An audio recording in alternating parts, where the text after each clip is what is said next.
Hello दोस्तों। JSSC का एक नया वैकेंसी अभी आया है। ठीक है।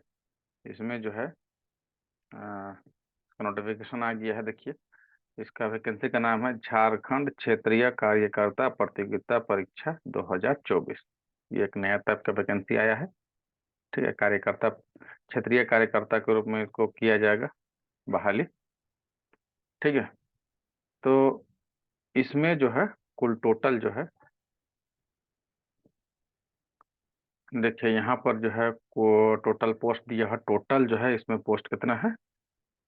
510। टोटल टोटल सीट है 510।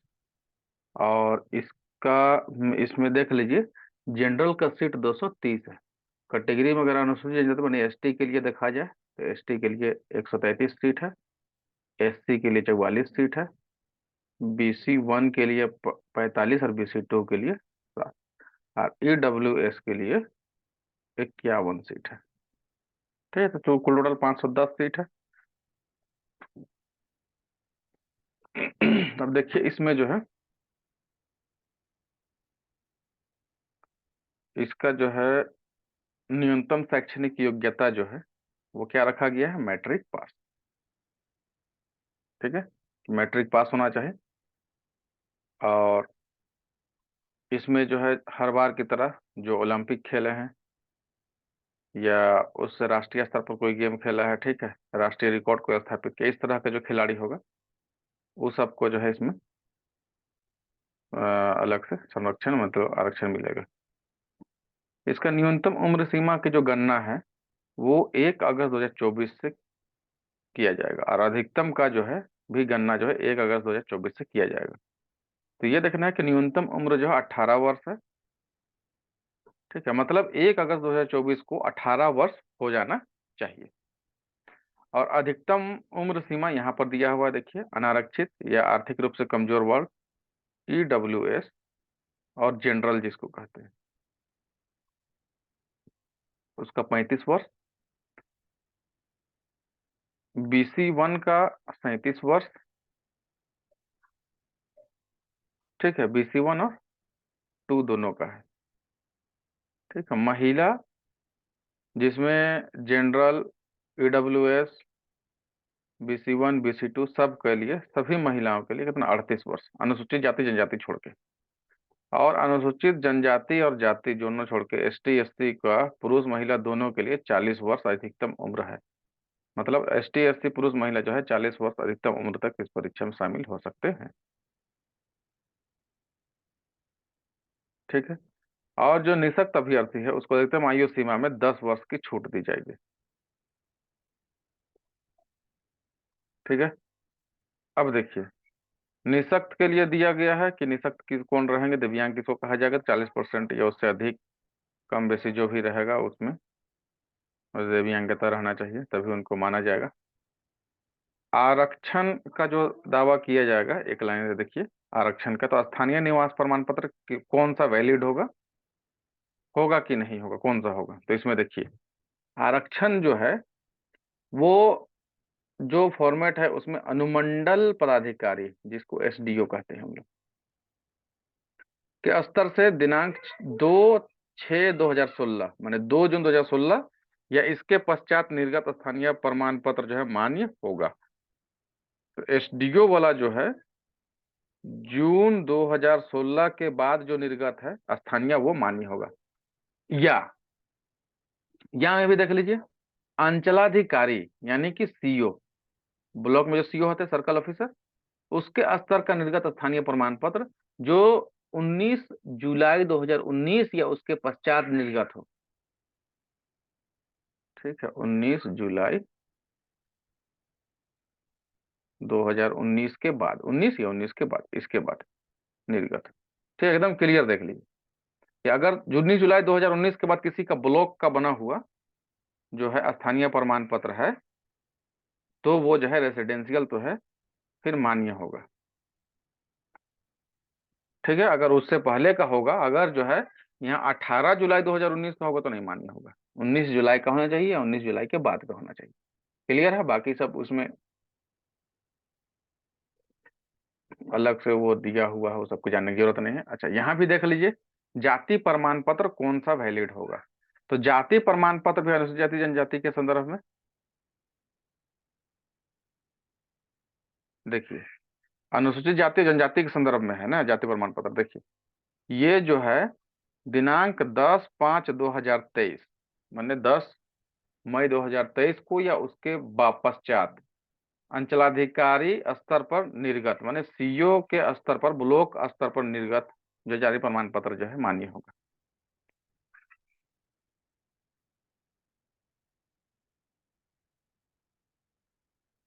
कब का बोले? 10/2023 है ना, मई 2023।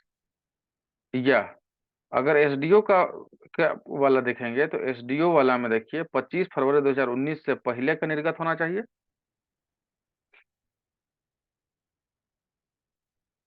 और नहीं तो अगर सीओ वाला ही देखेंगे तो 2019 को या उसके पश्चात निर्गत होना चाहिए, है ना, 25 फरवरी 2019।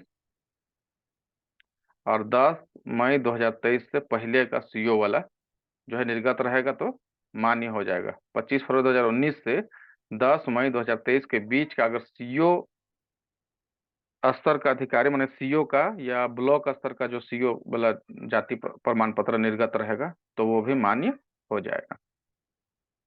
ठीक है, ये SC ST का हो गया। अब देखिए BC1 और BC2 वाला, ये है 29/8/2012 को या उसके पश्चात उपायुक्त या अनुमंडल पदाधिकारी।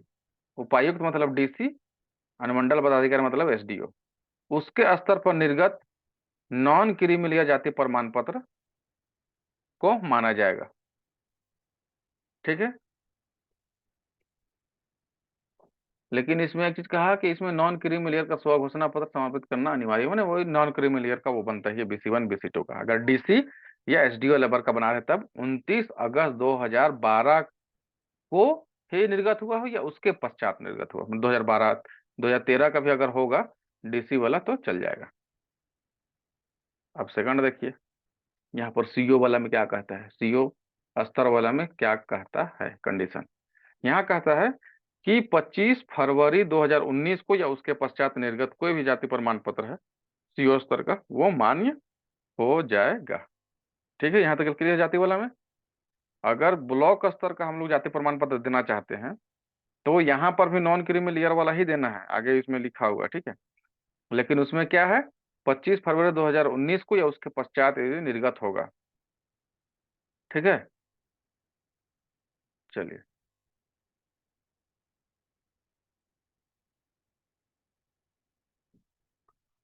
अब जो है यहाँ पर आगे जो आता है वह ऑनलाइन आवेदन भरने के लिए दिशा निर्देश है। तो कैसे भरना है, तो इसके लिए आपको मोबाइल नंबर, ईमेल आईडी ये सब अपने से करके रखना है ना। और मैट्रिक में एक बात याद रखना है कि मैट्रिक में जो आपका सर्टिफिकेट में नाम है 10वीं कक्षा में वही सेम टू सेम होना चाहिए, उसमें कोई स्पेलिंग मिस्टेक मैंने अंतर नहीं आना चाहिए। ठीक है, नाम जन्म तिथि में भी नहीं, महीना वर्ष तिथि किसी में किसी भी चीज में अंतर नहीं आना चाहिए। ठीक है, और लॉगिन करने से पहले जो है आपको जो है मोबाइल नंबर और ईमेल आईडी साथ में रखना है ताकि जो वहाँ OTP जाता है रजिस्ट्रेशन करने के समय तो वो आपको मिलेगा। देखिए, तो अब जो है यहाँ पर जो है ऑनलाइन आवेदन कब से शुरू होगा, तो यह जो है 1 अगस्त 2024 से शुरू होगा, 31 अगस्त 2024 के मध्य रात्रि तक रजिस्ट्रेशन करने का ये डेट है। अगस्त में होगा, अभी जो है जून में इसका आया है, अभी 1 महीना है। तो इस बीच में क्या करना है, तो देखिए अभी फॉर्म भराना 1 अगस्त से शुरू होगा, उसके 1-2 महीना के बाद एग्जाम होगा, तभी लगभग 3 महीना है। तो इस बीच में इस एग्जाम का तैयारी करना है। तो शुरू होगा 1 अगस्त से, 31 अगस्त तक भराएगा फॉर्म, और 2 सितंबर 2023 तक परीक्षा शुल्क भुगतान का डेट है। और उसके बाद प्रिंट आउट उसको लेने का 4 सितंबर 2023 तक प्रिंट आउट ले सकते हैं।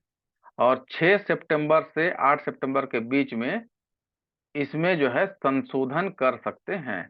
लेकिन देखिए यहाँ पर लिखा हुआ है अभ्यर्थी का नाम, जन्म तिथि, ईमेल आईडी और मोबाइल नंबर, इसको छोड़कर जो है ना वो संशोधन होगा। तो इन ये 4 चीज ना गलती नहीं करना है, नाम, जन्म तिथि, ईमेल आईडी और मोबाइल नंबर। परीक्षा शुल्क भुगतान वो सब तो खैर दूर की बात है। देखिए परीक्षा का स्वरूप क्या होगा, परीक्षा का स्वरूप जीपीटी मोड होगा, माने कंप्यूटर बेस्ड टेस्ट होगा। ठीक है। और कई चरण में होगा। तो अभ्यर्थी को जो प्राप्तांक आएगा उसका नॉर्मलाइजेशन किया जाएगा, और मेधा सूची बनेगा नॉर्मलाइज्ड अंक के आधार पर। ठीक है। और परीक्षा फल में प्रकाशन जो है नॉर्मलाइज्ड अंक ही दिया जाएगा, जो ओरिजिनल आपका आएगा वो नहीं दिया जाएगा। अब परीक्षा जो है वो एक चरण में होगा, जो मुख्य परीक्षा होगा। क्लियर है। चलिए, अब ये बहुविकल्पीय होगा, वस्तुनिष्ठ होगा, एमसीक्यू टाइप क्वेश्चन होगा। ठीक है। इसमें एक प्रश्न के लिए 3 अंक, और प्रत्येक गलत उत्तर के लिए 1 अंक काटा जाएगा। ठीक है। तो मुख्य परीक्षा जो है प्रत्येक पत्र जो है देखिए 2 घंटा का होगा। ठीक है। तो इसमें पहला पत्र जो है वो भाषा का होगा, 120 प्रश्न होगा, ये 2 घंटा का। इसमें हिंदी से 80 क्वेश्चन आएगा, और अंग्रेजी से 40 क्वेश्चन। ठीक है। तो इसमें भाषा में जनरली जो है,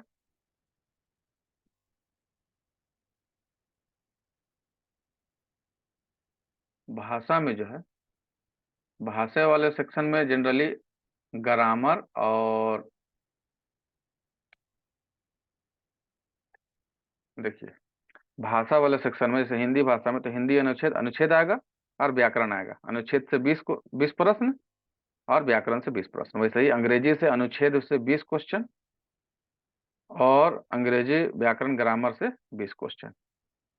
इस तरह से ये आएगा।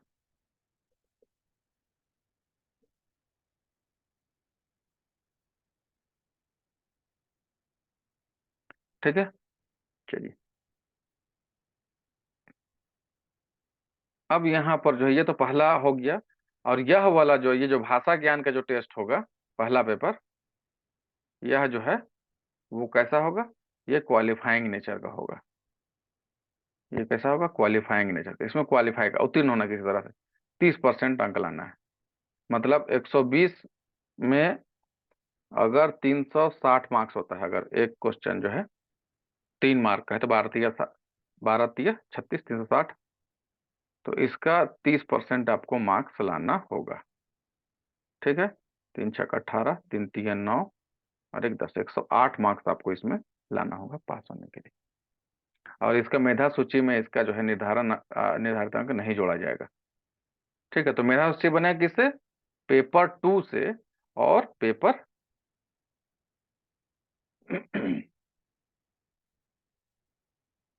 3 से। ठीक है।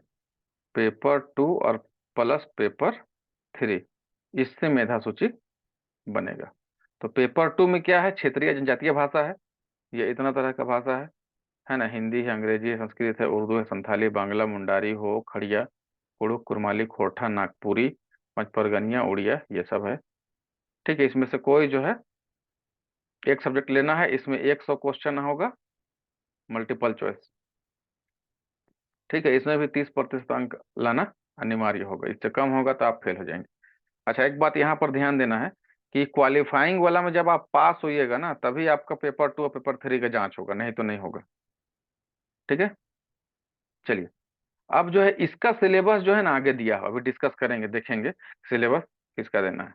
तो रीजनल लैंग्वेज में जो है हिंदी का, उर्दू का, और नागपुरी का, 3 भाषा का सिलेबस का भी डिस्कशन होगा। उसका पेपर 3 देखिए, पेपर 3 में भी जो है ना 120 क्वेश्चन होगा। देखिए पेपर 2 में 100 क्वेश्चन था, तो 300 मार्क्स। और इसमें जो है 120 क्वेश्चन है, तो 360। तो टोटल जो है 660 मार्क्स का क्वेश्चन एग्जाम होगा। ऐसे तो मेधा सूची बनेगा। ठीक है। देखिए सामान्य अध्ययन, जीएस से 40 क्वेश्चन, और झारखंड से 50 क्वेश्चन, मैथ से 10 क्वेश्चन, और साइंस से 20 क्वेश्चन। ठीक है। तो सामान्य अध्ययन में क्या क्या होगा, तो सामान्य अध्ययन में देखिए हो सकता है हिस्ट्री, ज्योग्राफी, पॉलिटी, इकोनॉमिक्स। ठीक है। साइंस तो यहीं दे दिया, इसलिए साइंस को हटा दीजिए यहाँ से, जीएस से। और फिर यहाँ से आप जो है विविध जोड़ लीजिए, मिसक्लेनियस। ठीक है, ये सब अभी इसका भी सिलेबस यहाँ पर नीचे दिया हुआ है, इसके बारे में अभी डिटेल से देखेंगे। ठीक है, देखिए यहाँ पर लिखा हुआ भी है कि न्यूनतम अर्हता पेपर वन में न्यूनतम अर्हता 30% है। इससे कम अंक प्राप्त करने वाले अभ्यर्थी नियुक्ति के लिए चयन हेतु असफल योग्य माने जाएंगे, और ऐसे अभ्यर्थी के पत्र 2 और पत्र 3 का मूल्यांकन नहीं किया जाएगा। ठीक है। और अगर पेपर 2 में जो है 30% से कम अंक प्राप्त करने वाले अभ्यर्थी का प्रश्न पत्र 3 का मूल्यांकन नहीं होगा। तो हर पेपर में आपको क्वालिफाई कम से कम होना है, नहीं तो आपका कोई एक पेपर का जो है, जो लास्ट में होना है, उसका नहीं हो पाएगा। ठीक है, बता दिए कि नॉर्मलाइजेशन के आधार पर जो है इसका जो है मेधा सूची तैयार किया जाएगा, मेरिट लिस्ट तैयार किया जाएगा, और इक्वल मार्क्स रहने पर उम्मीदवारों के जन्म तिथि के आधार पर उसका जो है रैंक तय किया जाएगा, और उम्र ज्यादा ज्यादा होगा उसको ऊपर स्थान मिलेगा। और अगर एक से अधिक जो है उम्मीदवार का प्राप्तांक जन्म तिथि समान पाएगा, ऐसी स्थिति में उनके मैट्रिक अथवा समृद्ध परीक्षा में प्राप्त अंकों के आधार पर उसका मेधा निर्धारण किया जाएगा। चलिए, ये हो गया। अब यहाँ पर जो है किसको न्यूनतम अर्हतांक, सबका कैटेगरी वाइज भी अलग अलग रहेगा। तो जनरल और ईडब्ल्यूएस के लिए 40% है, अनुसूचित जाति और जनजाति के लिए 32% है, माने एससी और एसटी के लिए। ओबीसी BC1 के लिए 34% है, और BC2 के लिए 36.5% है, और आदिम जनजाति जो पीवीटी है उसके लिए 30% है। ठीक है, तो ये इस तरह से जो है इसका यहाँ तक का डिस्कशन हुआ। ठीक है, अच्छा एक चीज बताने के लिए भूल गए कि यहाँ पर जो है परीक्षा शुल्क, आवेदन शुल्क जो है ऊपर किया जाना है, यहीं पर बता देते हैं। ठीक है, परीक्षा इसमें शुल्क जो है कितना लगेगा, फीस फीस लग रहा है सबको का 100 रुपया, लेकिन एससी और एसटी का लगेगा शायद 50 रुपया है। ठीक है, चलिए अब देखिए यहाँ पर जनरल वो जो भाषा क्वालिफाइंग वाला था, हिंदी इंग्लिश, उसका तो सिलेबस यहाँ पर बता दिए थे। अब देखिए यहाँ पर इसका है भाषा, ये क्षेत्रीय भाषा वाला जो है सिलेबस, उसका थोड़ा सा देख लीजिए। क्षेत्रीय भाषा में अगर जो है हम लोग देखें तो देखिए हिंदी भाषा के अगर देखेंगे तो हिंदी भाषा में देखिए एक क्षितिज भाग 2 किताब पढ़ना है पूरा। उसके बाद एक पुस्तक है कृतिका भाग 2, जो मेरे ख्याल 10th क्लास का किताब है। और उसके बाद व्याकरण पढ़ना है ना। क्रिया भेद, वाक्य भेद, संज्ञा, सर्वनाम, अवयव, क्रिया विशेषण, अभिकारी, समास, कारक, अनिकार्थी शब्द, मुहावरे, विपरीतार्थक शब्द और पत्र लेखन। इसी तरीके से आपको अ, ये रह गया, देखिए नागपुरी। नागपुरी, तो नागपुरी में नागपुरी व्याकरण पढ़ना है ना। वर्ण, संज्ञा, सर्वनाम, लिंग, वचन, विशेषण, क्रिया विशेषण, कारक, काल धातु, क्रिया, अवयव, विपरीतार्थक, अनेकार्थक, उपसर्ग, प्रत्यय, समास, अनेक शब्द के बदले एक शब्द, वाक्य, ये सब पढ़ना है। ठीक है, ये तो व्याकरण हो गया। और शिष्ट साहित्य में इसका पढ़ना है मंजर भाग 2, ये बुक है, ये पढ़ना है। और नागपुरी लोक साहित्य में पढ़ना है लोकगीत, लोक कथा, कहावत, पहेली और मुहावरा, ये सब पढ़ना है। ये नागपुरी का सिलेबस हो गया। अब इसी में आगे देखिए इंग्लिश का। तो इंग्लिश में, इंग्लिश लैंग्वेज में एरर रिकॉग्निशन पढ़ना है।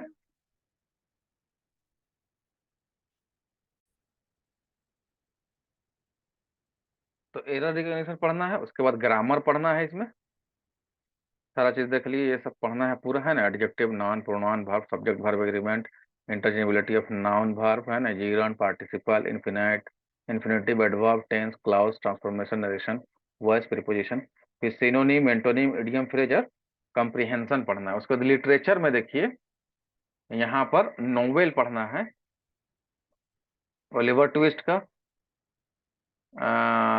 ओलिवर ट्विस्ट पढ़ना है, चार्ल्स डिकेंस का एनिमल फार्म पढ़ना है, जॉर्ज ऑरवेल का 5 पॉइंट समवन, चेतन भगत का ट्रेजर आइलैंड पढ़ना, RL स्टीवर्सन का रिटोल्ड स्टोरेज पढ़ना है, लैम्प्स टेल्स फ्रॉम शेक्सपियर का। फिर पोएट्री पढ़ना है, ये डेफोडिल विलियम वर्ड्सवर्थ का, the donkey sir J Arthur Thomson का, death be not proud John Donne का, लीजर डब्ल्यू एच डेविस का, where the mind is without fear, ये पढ़ना है रविंद्रनाथ टैगोर का है ना, where the mind is without fear.